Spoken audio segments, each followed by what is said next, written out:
Good morning. आज मैं आपको शब्द विचार पढ़ाऊंगी।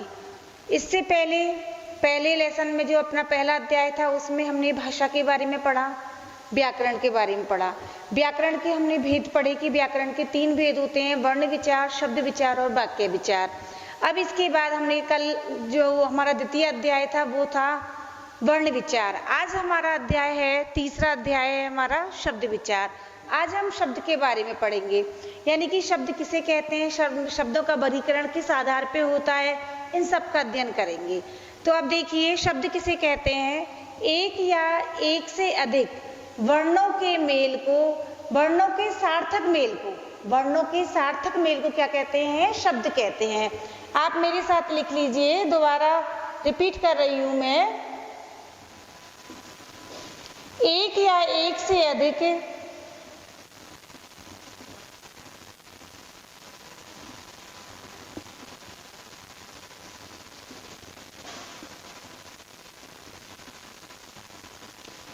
वर्णों के सार्थक मेल को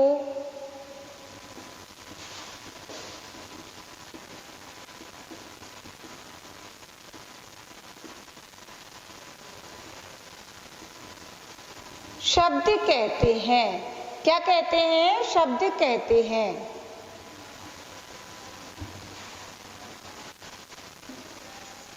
जैसे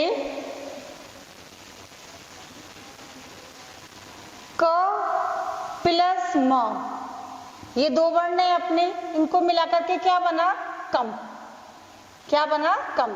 अब एक से अधिक भी हो सकते हैं या 2 से अधिक भी हो सकते हैं। जैसे क प्लस म प्लस ल बराबर कमल। कहने का मतलब ये है कि एक या एक से अधिक वर्णों के सार्थक मेल को शब्द कहते हैं। अब शब्दों का विभिन्न प्रकार से वर्गीकरण किया गया है, तो वो मैं आपको बताती हूँ। शब्दों का वर्गीकरण भी 4 आधार पर किया गया है। शब्दों का वर्गीकरण कितने आधार पर किया गया है? आप लिख लीजिए।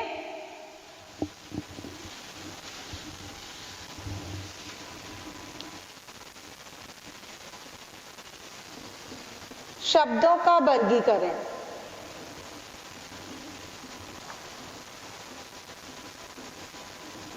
शब्दों का वर्गीकरण 4 आधार पर किया गया है। जैसे मैं बना रही हूं वैसे देख लीजिए। पहला है अर्थ के आधार पर। पहला क्या है? अर्थ के आधार पर। पहला अर्थ के आधार पर।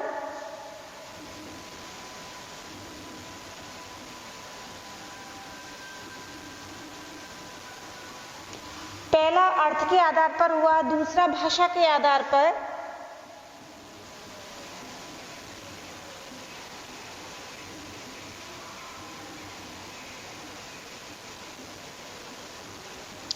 तीसरा हुआ बनावट के आधार पर या व्युत्पत्ति के आधार पर।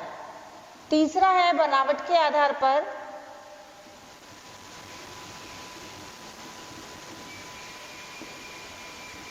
और चौथा हुआ हमारा प्रयोग के आधार पर।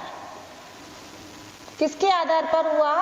प्रयोग के आधार पर। एक बार दोबारा देख लीजिए। शब्दों का वर्गीकरण चार प्रकार से किया है। अर्थ के आधार पर वर्गीकरण किया है, भाषा के आधार पर वर्गीकरण किया है, बनावट के आधार पर वर्गीकरण किया है और प्रयोग के आधार पर वर्गीकरण किया है। अब आगे क्वेश्चन ये है कि अर्थ के आधार पर कैसे होता है, तो यह कितने प्रकार का होता है? तो देखिए, अर्थ के आधार पर वर्गीकरण 4 प्रकार से होता है। कितने प्रकार से होता है? 4 प्रकार से होता है। पहला है एकार्थी, दूसरा है अनेकार्थी,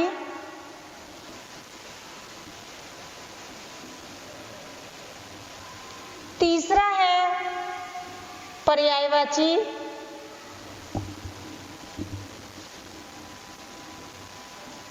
और चौथा है विलोम। शब्दों का वर्गीकरण 4 प्रकार से किया गया है। अर्थ के आधार पर, भाषा के आधार पर, बनावट के आधार पर, प्रयोग के आधार पर। अब अर्थ के आधार पर इसका वर्गीकरण 4 प्रकार से किया गया है। कितने प्रकार से किया गया है? 4 प्रकार से, यानी कि एकार्थी, अनेकार्थी, पर्यायवाची और विलोम। और भाषा के आधार पर इसका वर्गीकरण इसका भी 4 प्रकार से किया गया है। पहला है तत्सम, दूसरा है तद्भव, तीसरा है देशज, इन सब का अध्ययन हम बाद में करेंगे। चौथा है विदेशज।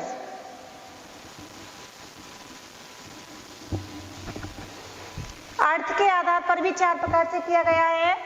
अर्थ के आधार पर 4 प्रकार से किया है, एकार्थी, अनेकार्थी, पर्यायवाची और विलोम। और भाषा के आधार पर भी 4 प्रकार से किया है, तत्सम, तद्भव, देशज और विदेशज। अब इसके बाद है आपका बनावट के आधार पर। किसके आधार पर? बनावट के आधार पर। बनावट के आधार पर 3 प्रकार से किया गया है।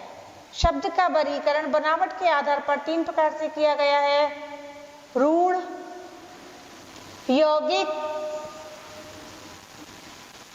और तीसरा है योगरूढ़। क्या है? योगरूढ़। दोबारा देख लीजिए, बनावट के आधार पर 3 प्रकार से है, रूढ़, यौगिक और योगरूढ़। और अर्थ के आधार पर 4 प्रकार से हो गया, एकार्थी, अनेकार्थी, पर्यायवाची और विलोम। भाषा के आधार पर भी 4 प्रकार से हो गया, तत्सम, तद्भव, देशज और विदेशज। बनावट के आधार पर 3 प्रकार से हो गया, रूढ़, यौगिक और योगरूढ़। अब इसके बाद है प्रयोग के आधार पर। प्रयोग के आधार पर 2 प्रकार से होता है। प्रयोग के आधार पर कितने प्रकार से होता है? 2 प्रकार से। कौन से? विकारी और अविकारी। विकारी और अविकारी, इन सब का अध्ययन हम आगे करेंगे।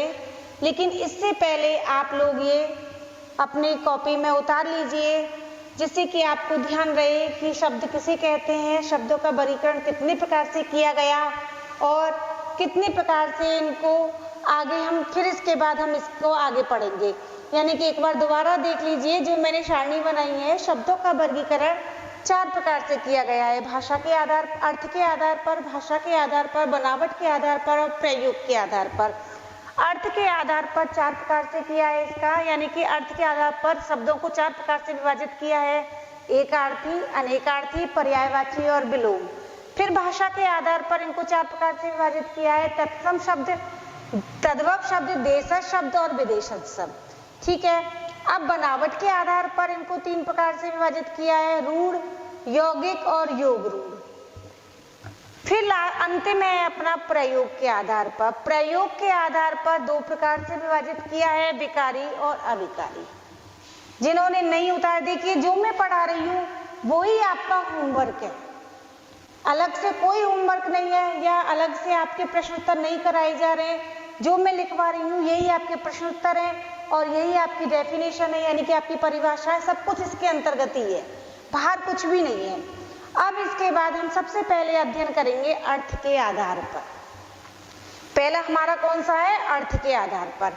तो देखिए अर्थ के आधार पर वर्गीकरण किस प्रकार से होता है शब्दों का।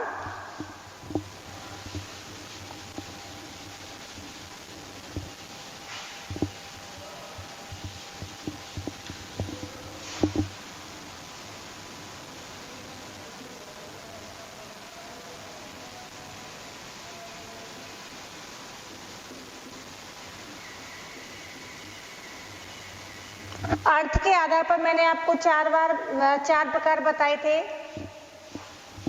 एकार्थी,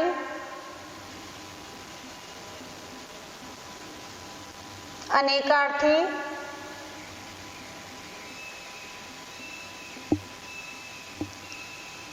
तीसरा है आपका पर्यायवाची,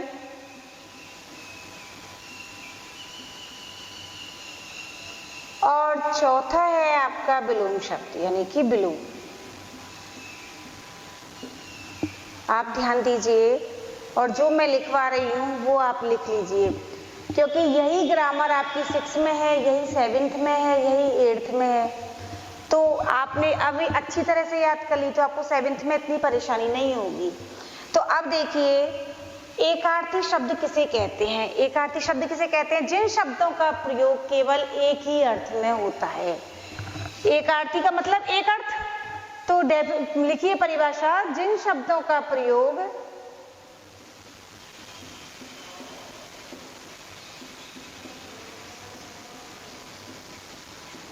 केवल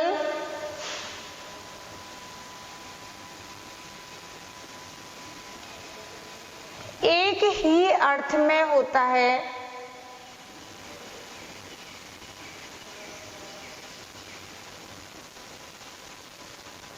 उसे क्या कहते हैं? एकार्थी। उसे क्या कहते हैं बेटा? एकार्थी। यानी कि जिन शब्दों का प्रयोग केवल एक ही अर्थ में होता है उसे एकार्थी कहते हैं। जैसे मेज, अब मेज का कोई दूसरा अर्थ नहीं है। मेज का क्या नहीं है? कोई दूसरा अर्थ नहीं है। अब इसको मेजी है तो मेजी बोलेंगे। उसी प्रकार कोई भी और उदाहरण ले लीजिए जिसको केवल एक ही अर्थ के हिसाब से जाना जाता है। मेज है, कुर्सी है, पंखा है, तो ये सब क्या है? एकार्थी। यानी कि इनका एक ही अर्थ होता है। अनेकार्थी जिन शब्दों का प्रयोग, अब अनेकार्थी देखिए, जिन शब्दों का प्रयोग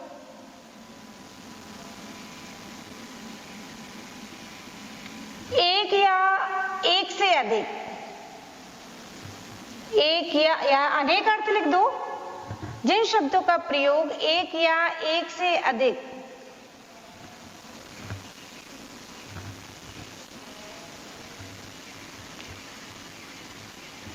अर्थ में होता है, यानी एक या एक से अधिक अर्थ में किया जाता है, अर्थों में किया जाता है, वो कहलाते हैं अनेकार्थी। अर्थों में होता है वो कहलाते हैं अनेकार्थी। जैसे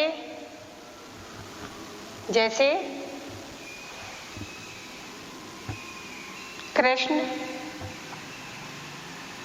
अब कृष्ण, कृष्ण का मतलब काला भी होता है, कृष्ण भगवान भी है, कृष्ण को देवकी नंदन भी बोलते हैं, यानी कि बहुत सारे अर्थ हो गए कृष्ण के।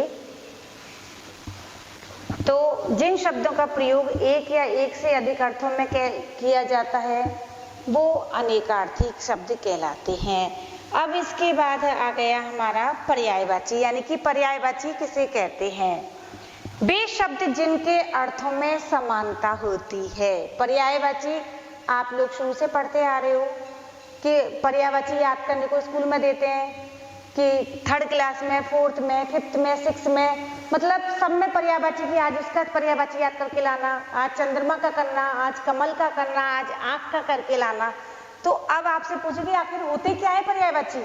तो पर्यायवाची क्या होते हैं? वे शब्द जिनके अर्थ में समानता होती है, यानी कि अर्थ जो निकलता है वो समान होता है। तो लिख लीजिए, वे शब्द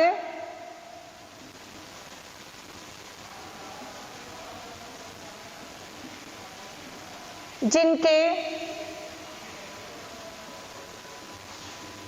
अर्थ में समानता होती है वो क्या कहलाते हैं? पर्यायवाची। अब जैसे हमने सूर्य लिया, अब सूर्य का पर्यायवाची बताइए। सूरज,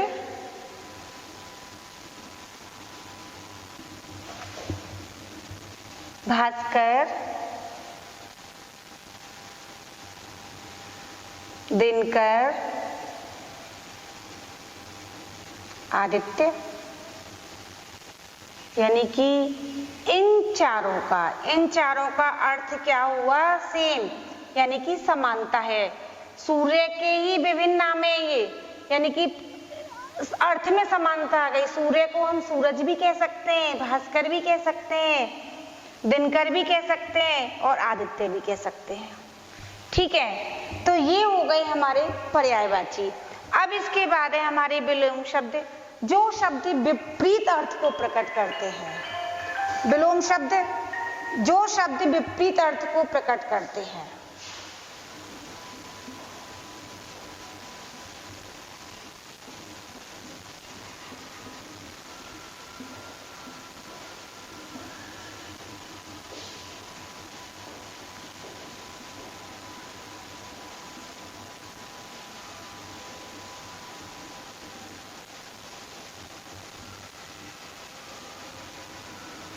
अब विपरीत अर्थ को कैसे प्रकट करते हैं? जैसे सुख है, उदाहरण देखिए, जैसे सुख है।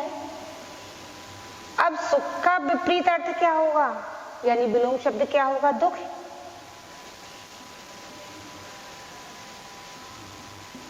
लाभ है, लाभ का विलोम शब्द क्या हो गया? हानि।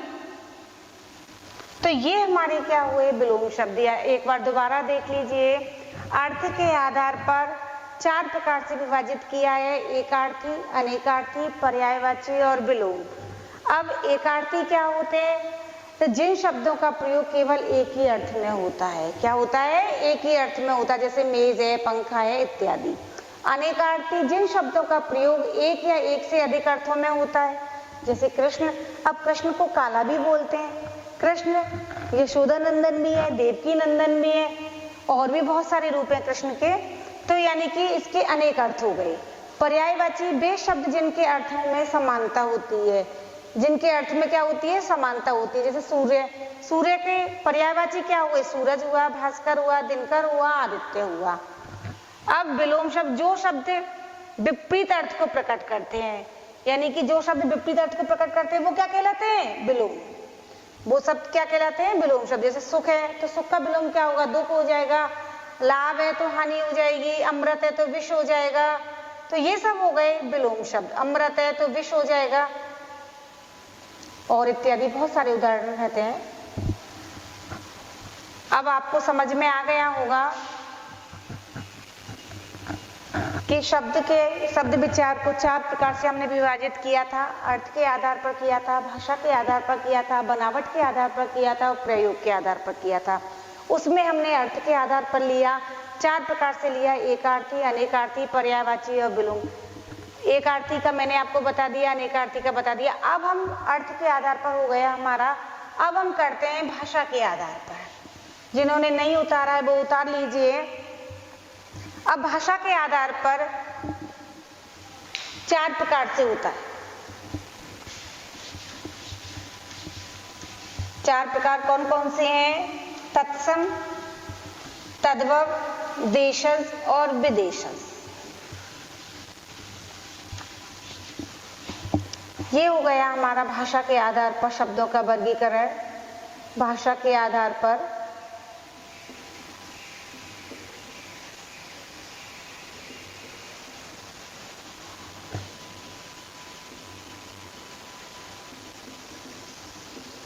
शब्दों का वर्गीकरण। भाषा के आधार पर शब्दों का वर्गीकरण मैंने आपको बताया था 4 प्रकार से होता है: तत्सम, दूसरा है तद्भव, तीसरा है देशज और चौथा है विदेशज। चौथा कौन सा है? विदेशज। पहला आता है तत्सम, यानी कि तत्सम शब्द क्या होते हैं। अब आप देखिए, तत्सम शब्द वे शब्द जो मूल रूप से संस्कृत भाषा के होते हैं और उनको परिवर्तित नहीं किया जाता है, उनको परिवर्तित नहीं किया जाता है, वो तत्सम शब्द कहलाते हैं। दोबारा देखिए, वे मूल शब्द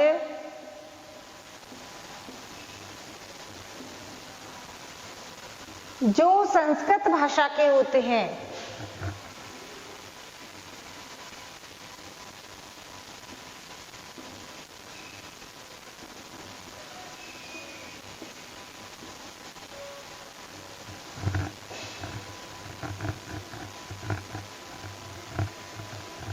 और उन्हें परिवर्तित नहीं किया जाता है, और उन्हें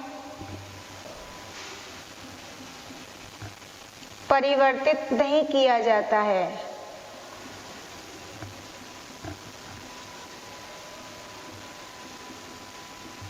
वे तत्सम शब्द कहलाते हैं। वे क्या कहलाते हैं? तत्सम शब्द कहलाते हैं।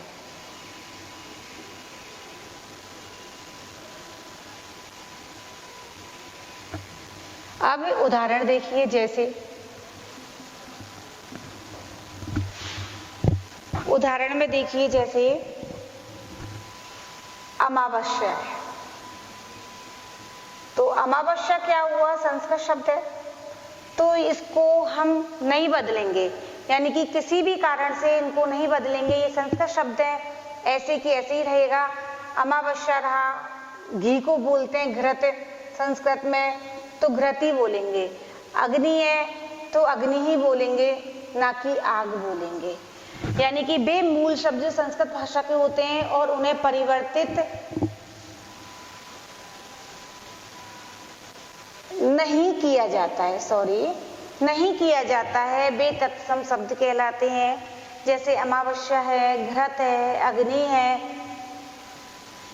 इत्यादि। अब तद्भव किसे कहते हैं? वे मूल शब्द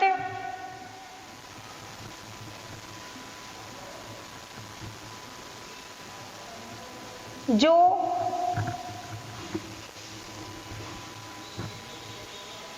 संस्कृत भाषा से हिंदी में परिवर्तित कर दिए जाते हैं। संस्कृत भाषा से हिंदी में परिवर्तित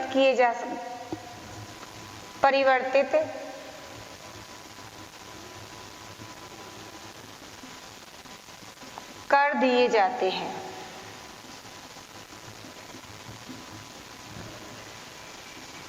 वो क्या कहलाते हैं? तद्भव शब्द। यानी कि जैसे मानो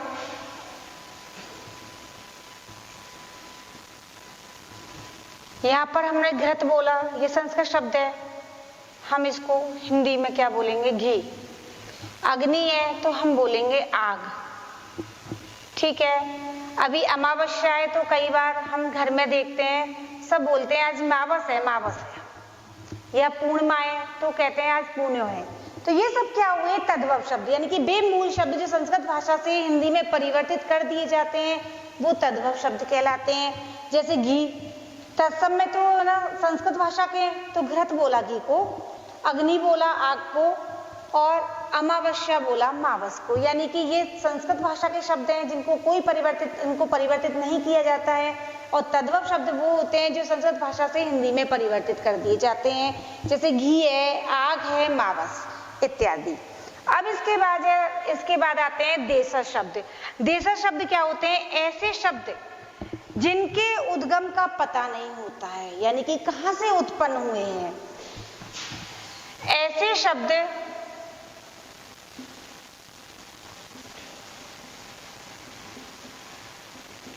जिनके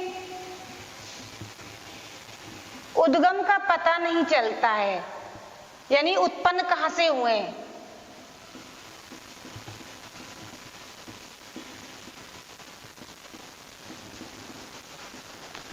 वो कहलाते हैं देशज शब्द। वो क्या कहलाते हैं? देशज। जैसे गाड़ी है, उदाहरण लिख लीजिए, जैसे गाड़ी है, गाड़ी, सड़क, तरकारी इत्यादि।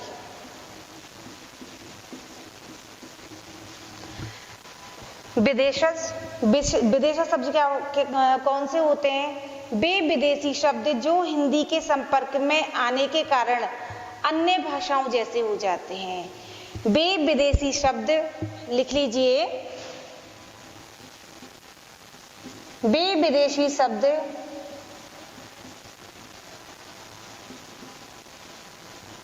जो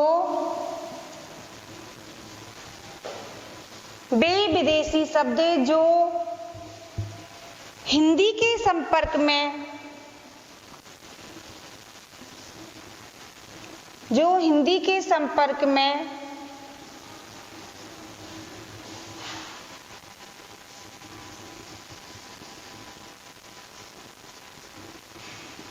आने से, वे विदेशी शब्द जो हिंदी के संपर्क में आने से अन्य भाषाओं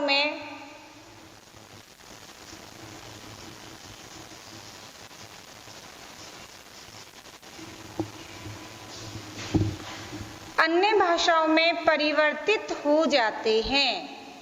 अन्य भाषाओं में क्या हो जाते हैं? परिवर्तित हो जाते हैं, वो विदेशी शब्द कहलाते हैं। वो क्या कहलाते हैं? विदेशी शब्द कहलाते हैं। जैसे कॉलेज, कॉलेज क्या है? विदेशी शब्द है।